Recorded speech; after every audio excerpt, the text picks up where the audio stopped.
Sister, ಇವತ್ತೊಂದು ಮಾತು ಕೇಳಲ್ಲ. ಯಾವ ವಿಷಯದ ಬಗ್ಗೆ? ಅಲ್ಲ, ಜಯದೇವನ ಪೊಲೀಸಿಗೆ ಒಪ್ಪಿಸಿದ್ವಲ್ಲ. ಅಲ್ಲ ಸಿಸ್ಟರ್, ಆ ಹೊತ್ತಲ್ಲಿ ನನಗೋದು ಸರಿ ಅನ್ನಿಸ್ತು, ಅವರಿಗೆ ಬುದ್ಧಿ ಬರಬೇಕು ಅಂತ.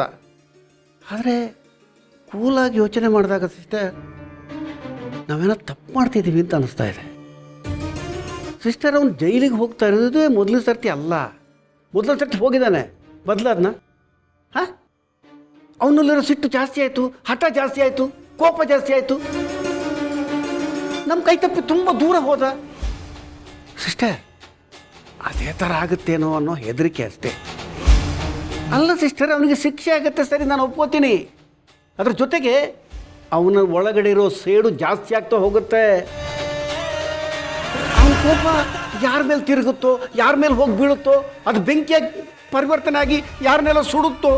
ಏನನ್ನ ನೀನು ಹೇಳ್ತಾ ಇರೋದು? ಹಾಂ, ಅವನು ನಮ್ಮ ಮನೆಯವ್ರ ಜೀವದ ಜೊತೆ ಆಟ ಆಡ್ತಾ ಇರೋದನ್ನ ನೋಡಿಕೊಂಡು ನಾನು ಸುಮ್ಮನೆ ಇರಬೇಕು ಅಂತ ಹೇಳ್ತಾ ಇದೆಯಾ? ಅದೇ ತಾನೇ ನೀನು ಮಾತನಾಡ್ತಾ? ನಾನು ಮಾಡಿದ್ದು ಸರಿಯಾಗಿದೆ ಅಣ್ಣ. ಇನ್ನು ಮುಂದೆ ಅವನು ಈ ಥರ ಏನಾದರೂ ಮಾಡಿದರೆ ಅವನಿಗೆ ಶಿಕ್ಷೆ ಆಗುತ್ತೆ ಅನ್ನೋ ಭಯ ಇರುತ್ತೆ.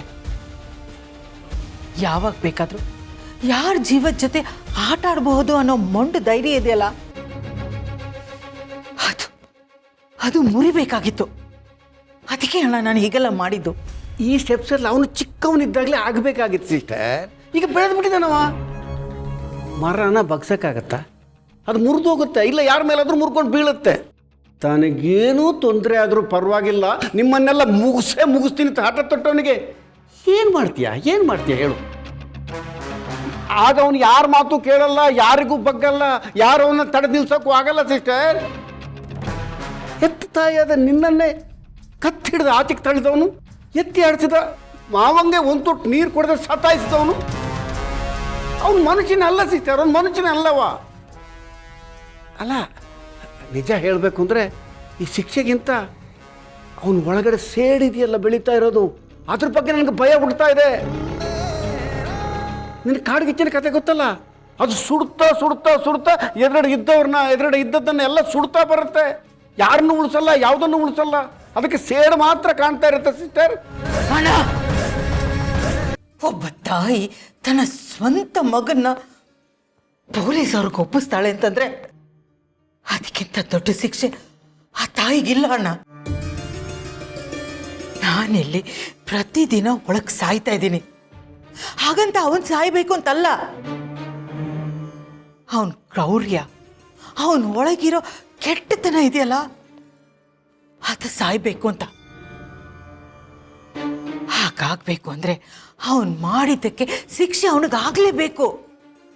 ಈ ಸಲ ಅವನ್ ತಾಯಿಯಾಗಿ ಅಲ್ಲ ಅಣ್ಣ, ಈ ಮನೆ ಹಿರಿಯವಳಾಗಿ ನಿಂತಿದ್ದೀನಿ. ಈ ಮನೆ ಮತ್ತೆ ಭಯದಲ್ಲಿ ಬದುಕಬಾರ್ದು ಅಂತಂದ್ರೆ ಯಾರಾದರೂ ಒಬ್ರು ಗಟ್ಟಿ ನಿರ್ಧಾರ ತಗೋಬೇಕಾಗಿತ್ತು. ಆ ನಿರ್ಧಾರ ನಾನು ತಗೊಂಡಿದ್ದೀನಿ. ಅವನಿಗೆ ಶಿಕ್ಷೆ ಆಗೋವರೆಗೂ ನಾನು ಇದರಿಂದ ಹಿಂದೆ ಸರಿಯಲ್ಲ ಅಣ್ಣ.